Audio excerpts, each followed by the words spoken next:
This is Otaku Station, broadcasting anime analysis to anyone who will listen. We have a basement archive full of an ever-growing collection of anime media. We dig deep into the great anime of the past to give you the context you need to fully appreciate the best this medium has to offer. Let's jam.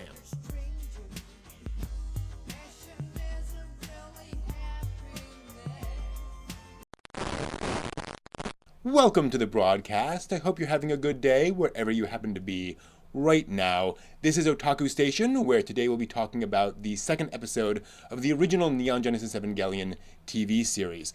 Apologies for any occasional quality drops. I've got an engineer named Mito who's upgrading the broadcast antenna and cables with some better shielding. She actually needs some more and left to scavenge some from a cache she saw nearby. Meantime, let's head to the research room and talk about Evangelion's famous, or for some, infamous director, Hideaki Anno.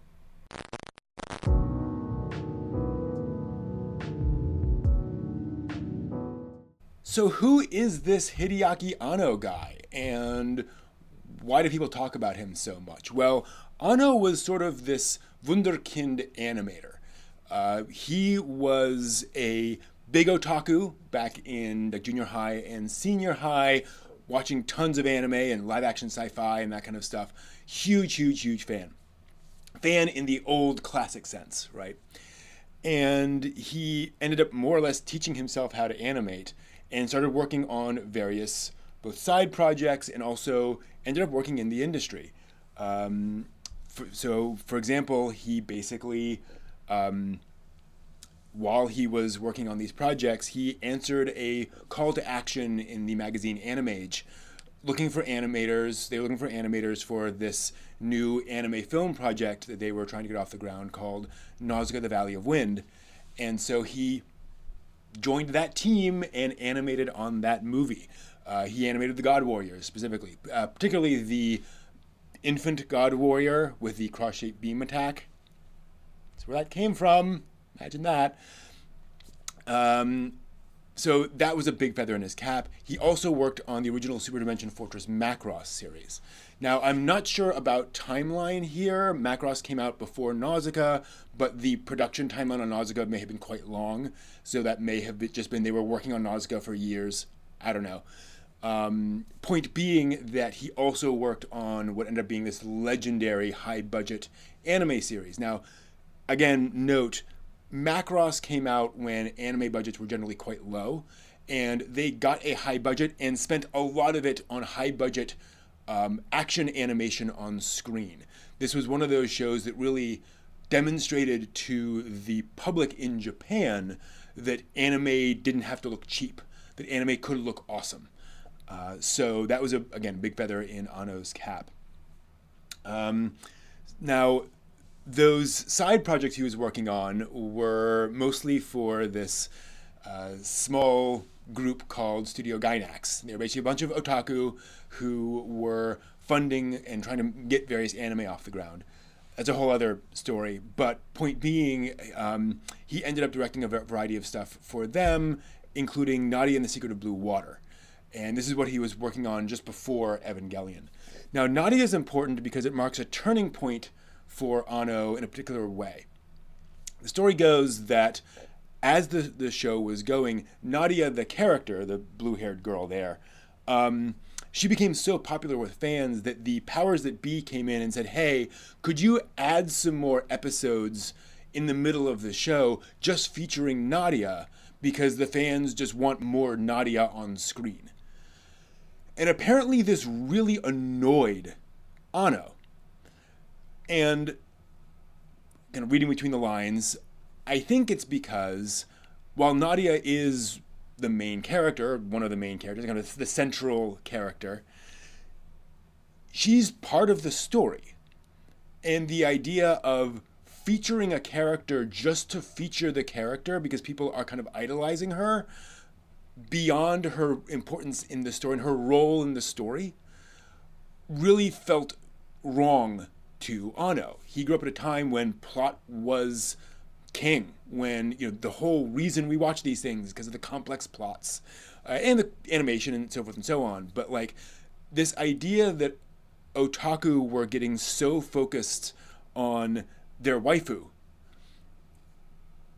and would watch episodes, and they ended up doing this in Nadia. There's a whole series of episodes where Anno did this, and he sort of parodies it because all the characters are kind of fawning over Nadia the entire time. But this just rubbed him the wrong way. And I think you can see echoes of this in Evangelion, where the girl characters all have significant flaws.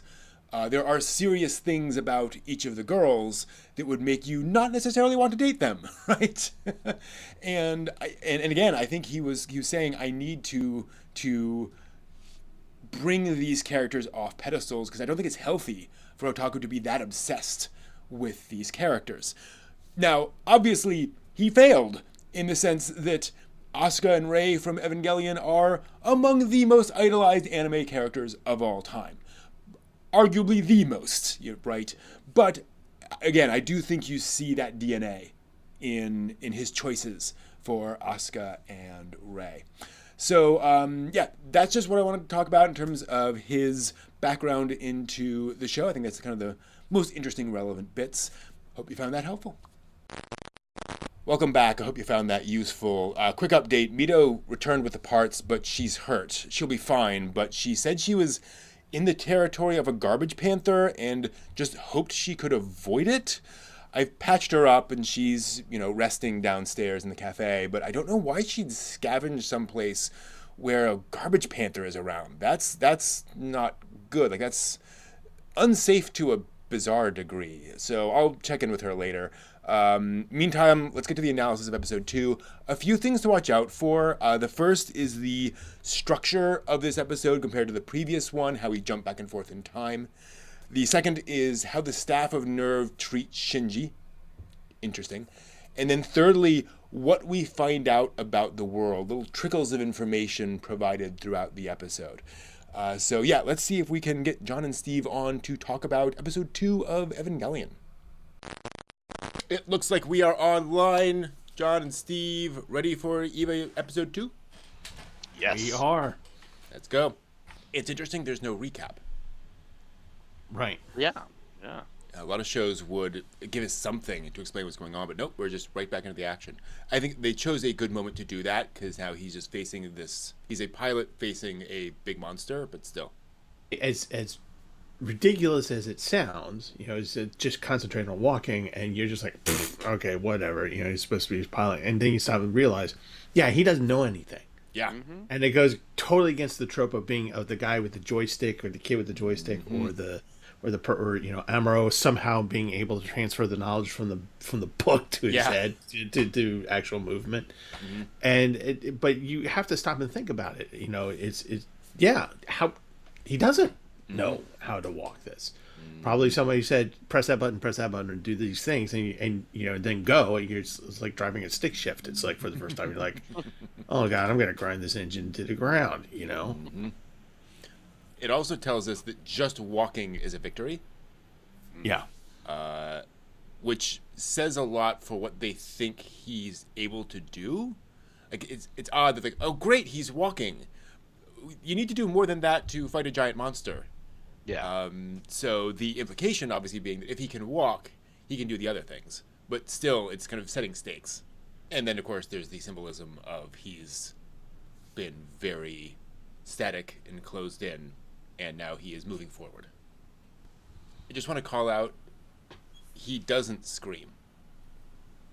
Like the pain presumably is so bad, he can't even vocalize it. Yeah. Yeah. And I like the way that they use this for, it's a very markedly different style of art for this, and it conveys the moment quite effectively. Indeed. And again, animation-wise, it's streaking colors behind this image they basically cut out around, but it's just so effective. And again, contrast this with what we were hearing a few minutes ago in this headquarters. Everyone's calm, everyone's quiet, we're just doing the thing. Now suddenly everyone's panicked. Now, often in shonen series, the hero does not immediately do well in their first outing, right? But it's never this bad. Yeah. Yeah. Yeah, there's usually, they try, they hit somebody, they're not immediately victorious, but they kind of hold their own, or otherwise, they're getting there. This is complete utter failure from the get-go. Yeah, it's not often you get to watch the hero get curb stomped. Yeah. It's and that was one of the things when I was first watching this years and years and years ago, and watching that one part where it's just like the thing just keeps ramming into the head and he's not doing anything, and you're just literally just like, okay, this stopped being whatever I was going to expect this to be, and it's just as we have gone off the rails here. Yeah. And first, and it's coupled with the fact of going, okay, the dude could barely walk, and now he's getting curb stomped, and everybody's surprised. They really shouldn't be surprised. Yeah. And in a weird, twisted way, I would remember thinking, going, well, Shinji was right. Right, exactly. I told you this would happen. You're absolutely right. No, totally. Well, and coupled with the fact that the angel is barely moving. It's so casual with all of these things. It's not being aggressive particularly. So you're thinking, even at that level, there's no match. So what can Shinji possibly do? Well, also to your point, Brent, about most of the time you don't see such, the hero gets stomped like this. Yeah. But you also typically in like robot kind of fights, somebody, the hero gets knocked down, gets beat up. You see the trickle of blood. Yeah. And then the opposition robot starts telling them about how their plan can't be thwarted, true. how they're going to do something else. And then the hero takes that as like, what, you're going to do what? And then he rises to the occasion. That's not, there's nothing, Shinji is doing nothing dialogue with this thing. So he's got nothing motivational going on. And a personal force. It's just to be, I'm in the robot because my father told me to be there. This thing, it's a threat, but I don't, it's not, to me, it's not a personal vendetta where I have to rise to the occasion. And I think it's one of the reasons why Evangelion has such appeal, particularly to an adolescent audience, because it does kind of stand in for that adolescent feeling of, I have to do the thing, but I have no idea why, and I have to hope it'll work out, but I'm just flailing around. I just, nothing makes, school doesn't make sense. All these things just don't make sense to me. And that is kind of the modern feeling of complete loss of meaning. Yeah. And, compounded with the fact that the adults are not helping. Nope. The adults are failing, basically. We already know the father's a failure, Gendo. But everyone else is just like going, yeah, you can do it. Get up. Oh, my God, get up. Get up. Please get up. And if you're a 14-year-old boy and this is getting your butt handed to you and you're about to die, having a woman screaming, you're get up, get up, get up, does not help in any way, shape, or form. You're just like, oh, don't worry, we're going to direct you. This is the direction. And you're like, I am so screwed. Yep. Yeah, you'd think there would be like a pilot coordinator. Somebody who's not just yelling, get up. Somebody who's not just yelling in the background, oh, the AT field's not working. But somebody literally being like, okay, Shinji, I'm going to need you to just set the unit up, hit that lever, do this. Once you can get it right, there's nobody who's actively taking a side with Shinji in this situation. And this gets back to some of the hints that they've already given, that Rei spent 7 months just trying to synchronize with her Eva. And the idea they've only ever had one pilot. So there's a certain amount of bias they're bringing into this, what they're used to of, well, you just train and train and train and train, and then the pilot does the right thing in the moment. Well, Shinji's had no training. So he's flailing around. And anyway, and to be clear, the angels, from what we're seeing, it's a neural interface, right? So they're assuming that, Shinji just has to sit there and tell it to destroy, and it'll destroy. But it's not that simple. And you could argue that's also a symbol for, again, the adolescent body. It feels it's not under your control anymore. So, that's factoring into it as well. Not good. Not good at all. No. And what I love about this, too, is not only is this horrific, but also the idea that blood is spurting out both sides of the exit wound. the power of the blood coming out. Like, oh wow, that's bad. What a great shot. Yeah. And I love it for a couple of reasons. One is that you have all of this build up, and then this cut to this quiet moment. You're like, oh no. Yeah. Was it all a dream? Is that what they're doing here? Like, please. It's a snow globe. No. We find that's not the case. But also, this storytelling technique of saying, okay, we're going to jump past this and tell you Shinji survived. So then, if and when we find out what happened, we're not wondering did Shinji survive or not. Right. And now here's our confirmation. Oh yeah, that actually happened. Yeah. So we've got this group of politicians, we can assume, because that's what they're really talking about is impacts of public knowledge and such. And seeing how they're shot, it's interesting that they are being presented as villains. Yeah. To Gendo Ikari. Yeah. Like the contrast here of all that. But you can also think of it as he's in this room seeing these people. Is this what he thinks of them? There's a certain kind of perspective there where it's almost like a fisheye lens on this environment, and that he's looking down on them in that way. We're getting into the economics of giant robots, and this is something that you really hadn't seen commonly addressed in shows. Right. This is a fan talking. This is somebody who's been, sitting in their sci-fi club, talking with their friends, saying, how expensive must it be every time Godzilla attacks? Yeah. All those conversations, and now we're actually dealing with that in a show of wondering, well, where does the money come from to fund the giant robot? And here we get the discovery, saving humanity is not the top priority. Right. And just flashing it on the screen real quick. To that point, actually, we should point out this is 1995. We are well into home video recording, right. So we're now at a point where you can throw things on the screen, you can throw images and such. People can pause and go back and see what you did, which is new in the sense that people weren't used to that in the production process until this point, right? Yeah. Right. Well, there's a look for you. Yeah. Thank you for not killing me, Shinji. Good job. Well, and the fact that she's looking at Shinji. Interesting. Let's talk about framing. We talk about this a lot. Shinji's alone in a corner, literally. Monochromatic, almost. This shot is made to make you feel like he is alone. And small. And small.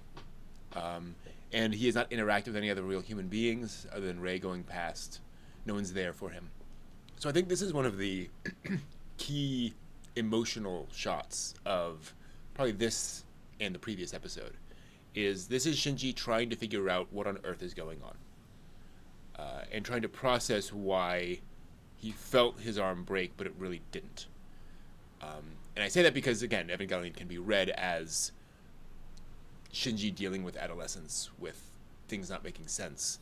And so this is him starting that process of self-reflection. Why can I do things that are painful in the moment, but are worth doing, and I just have to push through to actually accomplish what needs to be accomplished? So we're establishing here all the armaments being loaded throughout the city. The fact that, or the idea that we are progressing the plan, whatever that is, that we're fighting back now. Which also notice, Shinji's in the hospital. We see Rei go by. Yeah. Misato, and they're hanging out. They're in the truck. They've got air conditioning. There's an angel somewhere in the city. And this is just like very mundane. Like there's this thing, the cranes are doing stuff. They're zipping around doing their thing, and it's like, where the hell's the angel in this? Yeah. Well, You know what I mean? Presumably he's been defeated by this point, right? We just saw Shinji got served. It's like, so we don't know what happened to it. True. Yeah. Yeah. How did that fight conclude? Yeah. Yeah. It's like we got the tension release by being like, oh, here's Shinji. You know, he's in the hospital. He's okay. We see the EVA unit, like parts of it taken away, but where's the if an N2 mine didn't take care of it? I don't think that battle ended. Just it walked away. You know. Great point. Yep. There's a moment.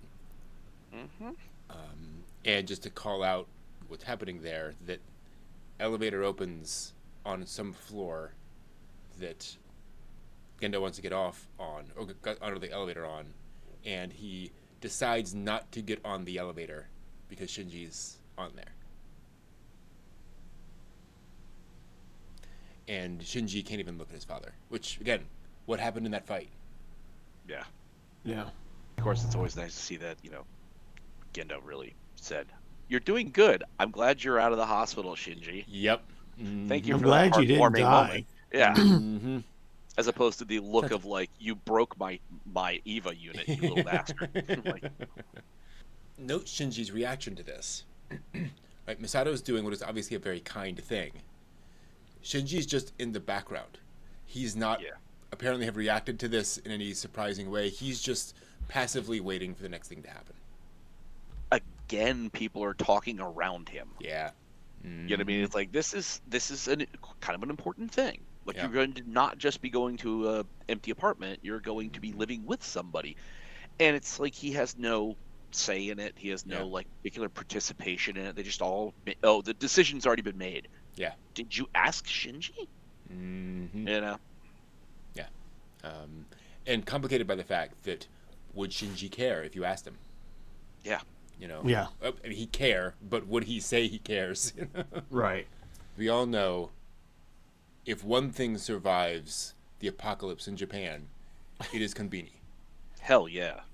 I wonder if Japanese convenience stores are like our Waffle House index.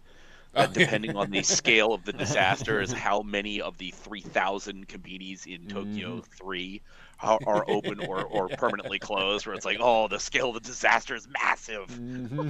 So I'm sure he got this from somewhere, right? There's some idea of this visual. But what a neat idea. Right. It's absurd as well that your buildings kind of slide up and down. But that is just a symbol of literally the city rising back up from disaster. And you think back to how much Japan prides itself on its infrastructure and its cities and how modern it is and so forth. So there is a certain simpatico there. And I also have to say, just pairing it with that music, the horns, so we'll point out what Misato's doing there. She's seen how Shinji is very contemplative, how he's reacting in the convenience store when he heard other people saying, well, the city is not safe now. That's a sort of criticism against Shinji, that even though he saved the city, it's the people still don't see it as safe. But so she needs to show him that, yes, you did something good. Finally, it's somebody acknowledging Shinji's contribution. Yeah. You know? Exactly. Did you also notice the title of the episode has changed? Unfamiliar Ceiling to the Beast. I love how they hold on this shot.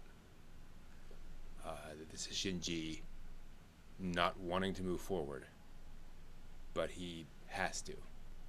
Yeah, really fair. Yeah. Shinji gets 80% of it. Yep. So a few notes here. Yebisu is a real brand of beer. And the network did not like this. They complained that Yebisu was getting free advertising, because you're supposed to pay for that, right? So it's kind of a backdoor deal, if you will, that they saw it. So they actually changed it to Yebichu in episodes during broadcast, and then afterwards returned it back to Yebisu. So if you ever see that or come across it, whatever. But this is this is real beer. When do bad memories not find you, Shinji? Just asking. Yeah. Yeah. The second Evangelion we've seen. Mm-hmm. And it has tried to punch into something. Like, things are very wrong. Just to lay it out there, why am I here is meant in a broader sense than just, why am I in this bed? Yeah. Now imagine you turned on episode 2 of Evangelion and you're watching it through this way, right? You haven't seen episode 1. Yeah. Yeah. And obviously this is also what played at the beginning of the show. But to have this kind of loop thing going on would have been quite the unusual approach. Thinking back to mecha anime and so forth. The Gundam never went berserker. Yeah. Right. Like, this is a completely different kind of level of thinking about what a mecha could be. To my earlier point, where how can they just be so casual in the city? Now they finally show us how we can be so casual in the city. Mm-hmm. It's like, oh, okay, interesting. When you sort of put this on the backside of what we were watching, like, okay. Yep. And it's important to contrast here how this mecha is moving compared to the Angel, but also compared to other mecha. Gundams, kind of famously, are animated kind of like samurai in stiff armor. There's this stiffness to them. This Eva is none of those things. It's not the casualness of the Angel. It has this fluidity that's quite unusual. And again, thinking, you don't rip energy fields apart.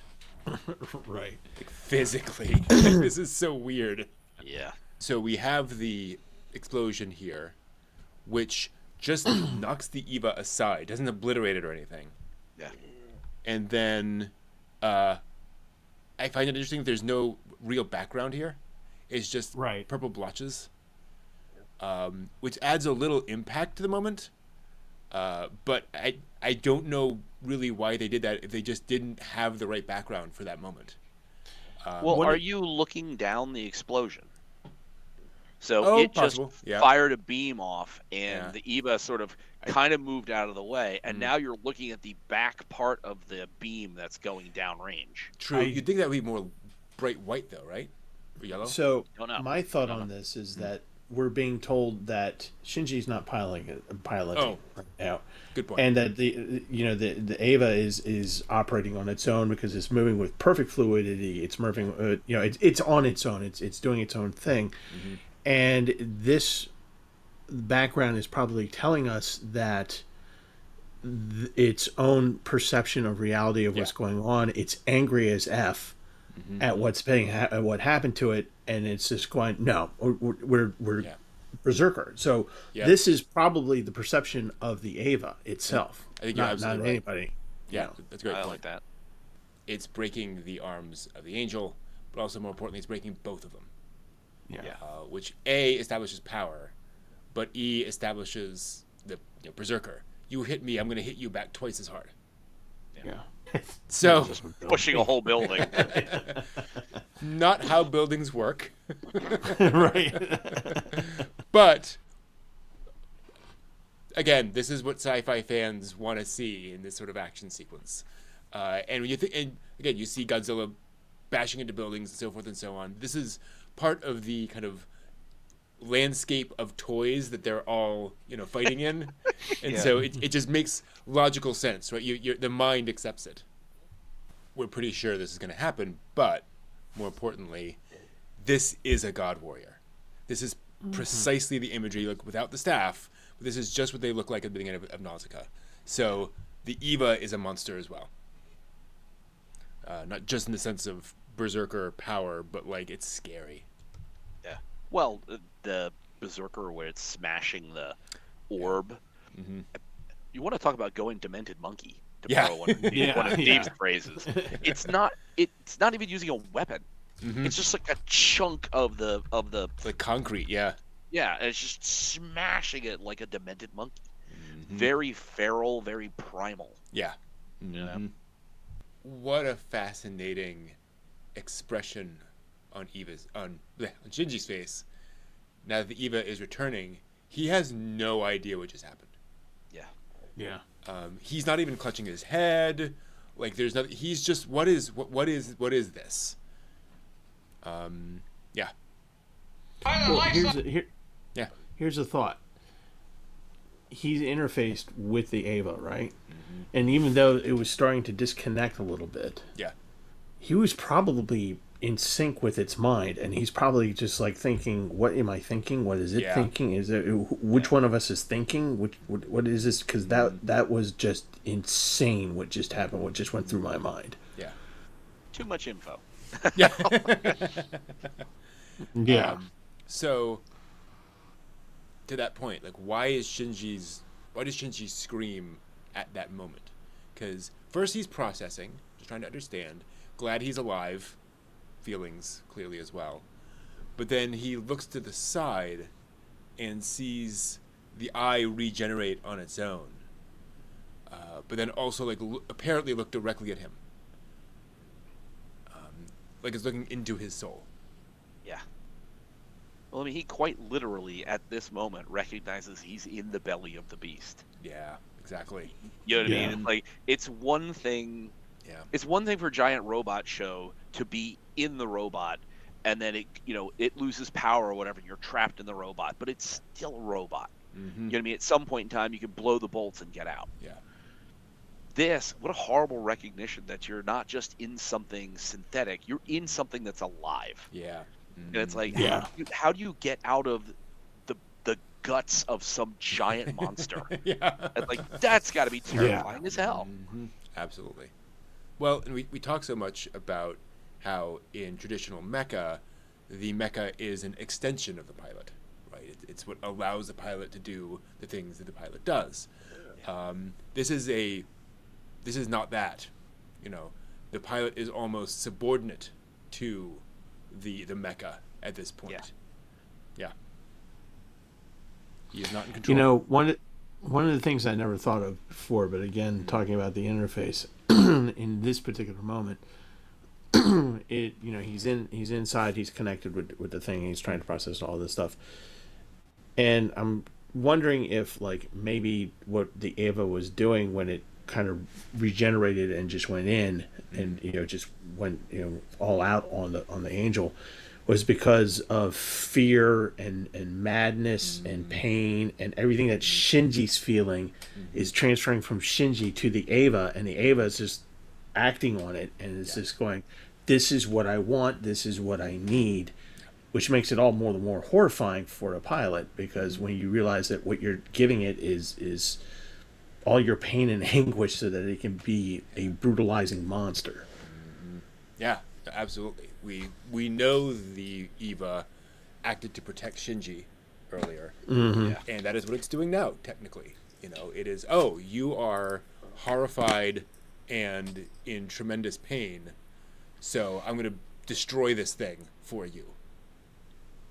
Yeah. Well, you talked about before. Is this the metaphor for growing from adolescence into adulthood? Mm-hmm.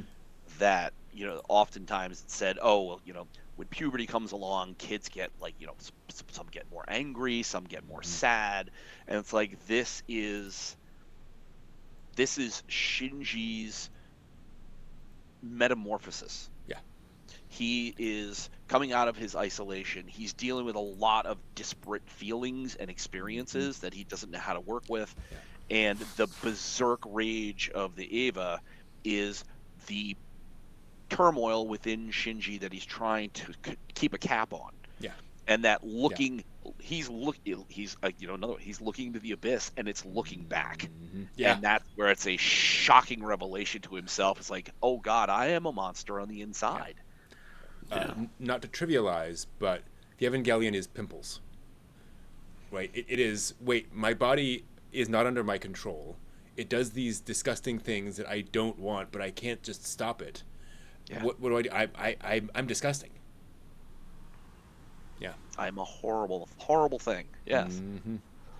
I love how Misato phrases this, where she doesn't say, you were a brave person. you're an amazing person. She says, you did something good and noble. Right? Identifying the action to say, do more of that action, basically. Yeah. You know? But not setting him up for some standard that he now has to, think of himself as being. Just right. Good job there. You can fall apart, but you did the good thing in the end, and you did the honorable thing, however you got to that end. Yeah, exactly. There we are. Atta girl. Oh. Oh. Oh.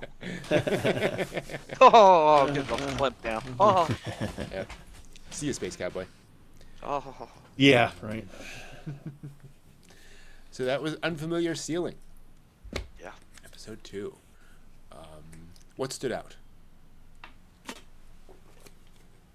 Well, Shinji's untrained, unhinged, but he is able to interface with the Eva. So it's what Gendo wanted. He wanted Shinji to get in the robot, and he can, and it's not just sitting there. He can actually do things with it. Although, to that point, can he? Right? Like, was this a fluke? Which we don't know until we see more. Yeah. I think what stands out here is we have a total, as I said before, a total disregard for prior big robot tropes. Yeah. We have, in not just the action of it, of that, but also the storytelling of it, where we have a kid waking up in a hospital room after things have gone horribly, horribly wrong. and you're like, and as you were saying earlier, this is to establish, okay, the fight is over and he's alive. Right. And now we kind of go back in the storytelling and kind of piece all that back together to see what actually happened. And the other second part for me is the realization that leading up to this, it's called a synthetic being, but we're still calling it a robot, and we realized that the thing was acting on its own. And it was feeding off of Shinji's fear, pain, and agony, and dealing with that itself, and just taking it as fuel, and basically being almost thankful for it, and going after the robot, and not just as a protection of Shinji on the inside. It wasn't anything noble about that. What it was doing was just going, I'm angry as F. I'm in pain. You hurt me.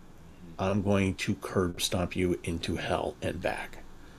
And when you think about the metaphor of this being sort of adolescence, if the mecha is a metaphor for the power of adulthood, there is an interesting message here to say, if rage is what gets you over the hump to do the right thing, sometimes that has to be the way you get there. Yeah. That sometimes you just have to take those emotions and use them as fuel for your fire.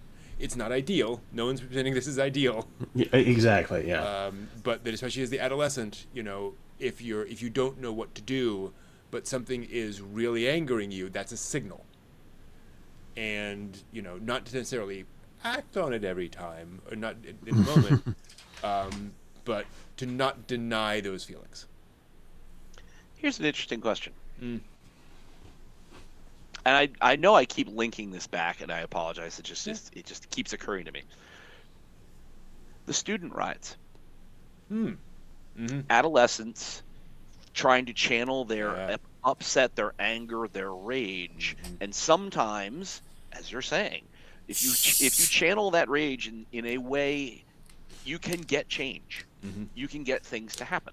Yeah. And it's like, so I don't, there's nothing that overtly would say, oh, this is, a distant metaphor for that experience, but it just, you saying that makes me think of that. It's like, you're affecting change through your dynamic action, just like had to happen for the student protests and stuff. I'm like, oh, okay.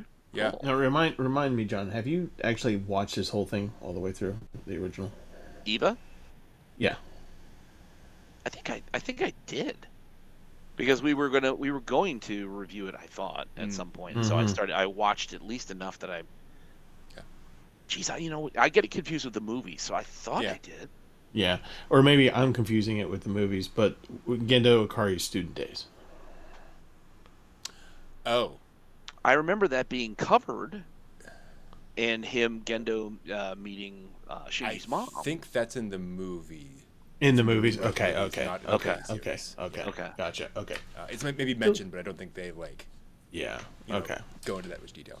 Yeah. Okay. All right. But no, I think that's relevant.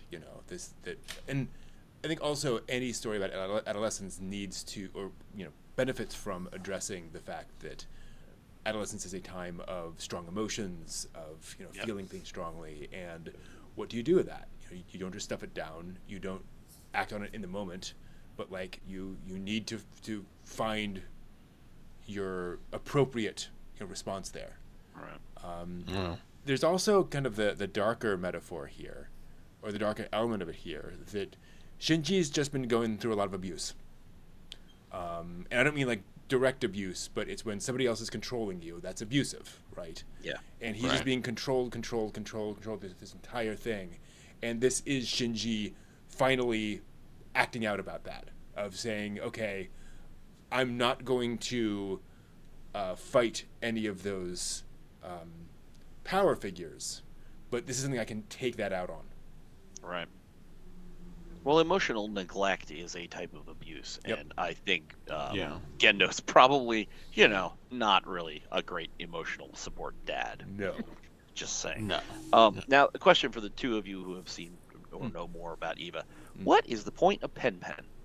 Is it just purely just a comedic insert that just gives a little levity to the experience, and that's it? Kinda. Yeah. It's kind of like the thing from Utna. Yeah. Oh, the little choo-choo. Yeah. Yeah. Okay. Yeah. Yeah, that's the only thing I can think of. I honestly suspect it is a certain amount of forced merchandising. Okay. Right? Whereas we have to have some animal mascot that we can make a plushie out of. Yeah. Right. Yeah. Well, I was gonna say, because I was trying to figure out if it was. We know that Masato is trying to be. She's viewing Shinji as a tool, but she's also trying to be more engaging with him. Mm-hmm. And it's so the only thing I could come up in my mind is is Pen Pen supposed to be the indication that she has a motherly element? She has something that she cares for, and that she is attentive to, and that's supposed to give us oh, now we understand why she kind of is feeling nicely towards Shinji, because she already is established, hey, she has this pet. Yeah. So she's kind of treating him like a pet, but it's still more care that he's getting from his father. You know what I mean? So it's I was trying to figure that out, but forced merchandising too.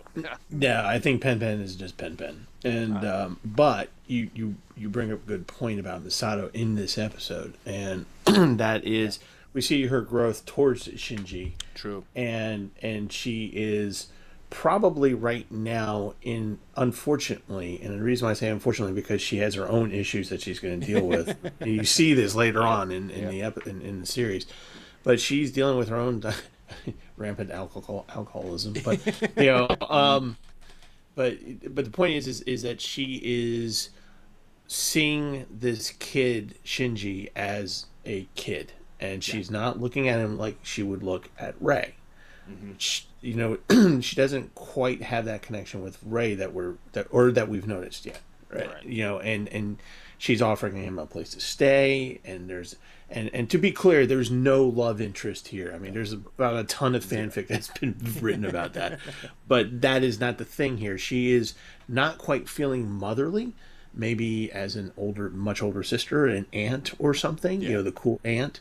But there's something in her that's clicking with Shinji, and she wants to take care of this, and she's feeling her own way through this. When she goes back in there and she says, it's actually more appropriate for her to say, you did the right and noble thing, as opposed to, you're a great guy, we're going to put you on this pedestal. That's actually more realistic for her to say to him and to have more meaning, because she's struggling to figure out what to say to this guy. Yeah. And, she notices it in the convenience store when, people are talking about it, and she knows they're talking about him, and, she's like, almost like you can almost see her like wanting to grab and go, yeah, you don't get it. Yeah. Let me tell you something. You don't get it. As there's that protectiveness. And it's a different type of protectiveness, obviously, than you get from the Eva for Shinji. Yeah. And, and this is a great scene where you see him kind of like in this neutral face, and then you hear the conversation, and you see people walk by, and his face changes to, a little bit of anger there, and she notices that. Yep. And so that's really important for Misato's development. I don't think she ever becomes his mother, but she's definitely someone who's just like, oh my God, this kid has been through the ringer. Oh my God, can I just do something nice for this guy?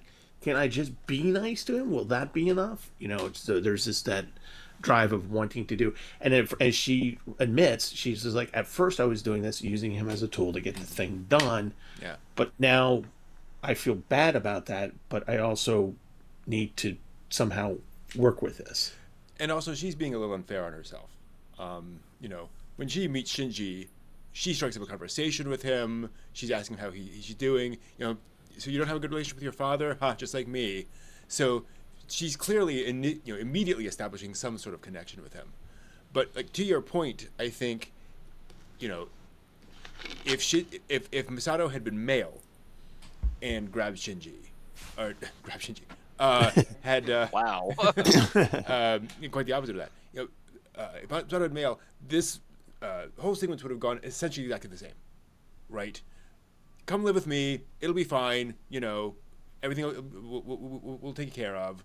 All that kind of stuff. Like there's no sense of this being anything other than, I care about you and your situation, and I want you to have a better situation, right? Yeah. But yeah, I completely agree. And another thing that stood out to me is her apartment. I was like, I remember those days at UMBC. Yep. Back in college. And all the the pyramids of beer and all that. Yeah. But look, go back to that scene where you show her bedroom, but look to the lower left, car ox. That's her car. So she's a gearhead. Yeah. That's a good point. She's a gearhead, and she has a certain little bit of masculine energy going on with her. And so there's things that she's interested in that you would not think she would be. Absolutely. Let's go deeper on that, so to speak. The tissues by the bed, the fact that the futon has been laid out, the entire time, it hasn't been rolled up. Magazines nearby, beer cans strewn around. This is somebody who is just not really caring. Yeah. About any of that. Yeah, she's. We will find she has her own things. She very much does. But yeah, definitely the college apartment vibe. Yeah. Compared to everything else. And again, to that point, women in mecha series are never portrayed this way. They are not slobs. They're not slovenly. They are either military officials. They're in a military or whatever. Or they're an idol or whatever. You do not see this side of people. Well, was the 08th team Gundam? Didn't they have one woman that was a mechanic? True. Yeah. And it's like, so she had That's a good point. Grease on the cheek, and like she was, kind of did the thing, but you never saw like this kind of stuff, like the detail of this disaster. I mean, this is a bachelor pad. Honest to God, like that's what this hard. is. Yeah. And to that point, not only does it sort of masculinize her in the sense of following into those tropes, but it also establishes, why does Misato drink this much? Yeah. Right? Like, if you're paying attention, you realize this is funny, but it also isn't funny. Like, yeah. Yeah, This especially is that an AA sideboard meeting that was waiting to all happen. liquor bottles. That's just like, you're not even just drinking beer. That's all like Cointreau. You're drinking like Yeah. hard stuff Mm-hmm. Yeah. and volumes of it. Like, dude, that's Yeah, she lives alone. yeah. There's something going Drinking on. alone, never a good thing. Yeah. So very interesting seeing how they're, portraying these characters and who they are and what we can figure out about them.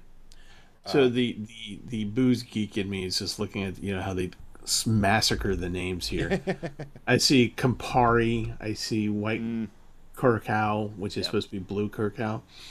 Cointreau, John. The triple sec.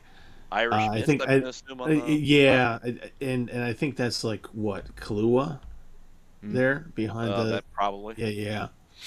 So just kind of looking at that, it's just like going, wow, somebody had a booze budget when they were doing this. Mm-hmm. Yeah. This just might be what it's like as an animator. Yeah. I get The paid deadline's now, tomorrow. I'm just gonna Gotta booze. work. Well, it's one of these things that we've seen just in 2 episodes that there really isn't anybody who is traditionally heroic in this show. Oh, good point. Yeah, no. You know what I mean? Everybody is like a giant with feet of clay. They've all got their flaws. They've all got things going on. Like Misato seems like she's, in the office kind of way, she seems like she's very competent. Yeah. And then you see her home, and it's like, oh no, she's not just the paragon of office efficiency and who's doing a nice thing for Shinji. Mm-hmm. She's got skeletons in the closet too that has led to this. Okay. Yeah. 100%. I can now answer your question from earlier, John. In the manga, Pen was genetically experimented on, and which made him intelligent, but after the experiment they were going to kill him, and Misato felt sorry for him and so adopted him to keep him as a pet. So he's sort of an Ein, almost, if you will. Oh, wow. But real world, Hakone, which is where Tokyo 3 is set, is renowned for its hot springs. So they wanted to have some animal, kind of representing that, and so traditionally it would be a monkey. But they're like, no, everyone would expect a monkey. So they decided on a penguin, quote, the animal most unsuited to a hot spring, end quote. That's true. Kind of invert it. And the early design documents do state he was the result of genetic experimentation, so that is kind of canon, although all the manga stuff is not related. There was a 1986 anime special called Mr. Pen about a penguin. Oh, Lord. And, knowing Anno, I'm sure he saw it. Yeah, probably. Yeah. But then that does then, if she rescued this animal in, that was sort of in an extreme situation, she's kind of rescued Shinji, who's also kind of in an extreme situation. So, interesting. Yeah, totally. According to an EVA document, Bless him. We thought we needed a mascot character, so we had an animal appear in the show, and thus, all those things. So that's basically what EVA is: animal mascots. That's pretty much the entire show. Yeah. Well, when this came out, everyone went to the stores screaming for, I want my cute Eva Unit 1 plushie that goes berserker and does the horrible, horrible things. Can I have that so I can sleep with it at home? When you squeeze its belly, blood shoots out the front and back of its head. Oh, God! Has anybody made a stress toy? God. That would be fun. Yeah. Oh, God. Little blood red balloons come out the back. Like, oh, good. Oh, dear. But a remarkable Instead of episode. squeaking, it's, I'm in metaphysical pain. I'm in metaphysical pain. Yeah. So, at the end of this episode, do they leave this episode at a spot, given that you've had this moment with Misato and Shinji and you now know what happened, does this leave you wanting to watch more?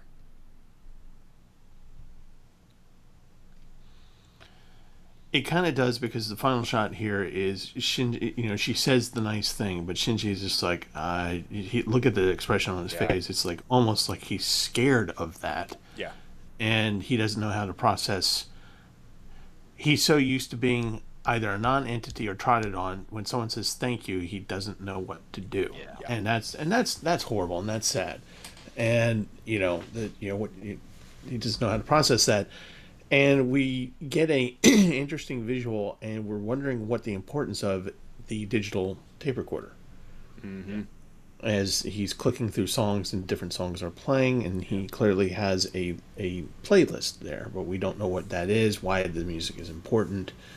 And, and then of course at the end of it, we don't really see him dispatching the angel.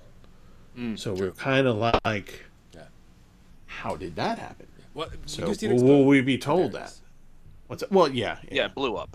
Yeah. Blew up, but seeing the gory details of it, because we saw gory details all the way up to that point. True.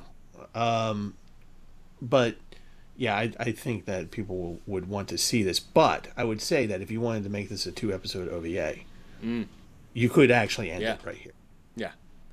But to your point, Steve, think how hard it is to write an engaging series with a reluctant protagonist. Yeah. And I think what they're doing here is, exactly to your point, intriguing you about how Shinji is going to deal with this in the future. Yeah. Where he hasn't dealt with it now. He's not fine. Yeah. Yeah, that's what would get me to go forward, is just to see